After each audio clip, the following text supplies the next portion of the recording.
And an isosceles triangle has a side of length 10 and side of length 4. What is its perimeter? So to answer this, we need to review the triangle inequality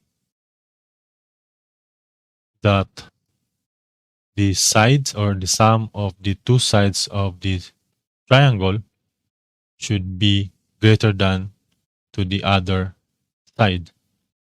So we have this triangle side 1, side 2, and side 3. So the sum of side 1, the length of this side and the length of this side, the sum of that it should be greater than the length of the third side, or if you have S sub 1 and length 3 should be greater than. So if you add this side, the length of that side and this side, it should be greater than the third side. So to answer this problem, so we have 10 and 4. So we have 10 plus 4 is equal to 14. So it should be greater than the third side, which is 10.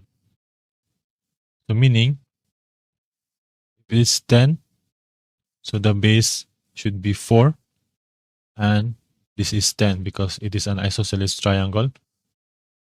So if you add either two sides, it should always be greater than to the other side. So if we had 10 plus 4, it's greater 14, it's greater than 10. And 10 plus 10 is 20, it's greater than 4. So this should be the length of the triangle. So to get the parameter, so we have to add the length of 3 sides. So the perimeter is equal to 10 plus 4 plus 10.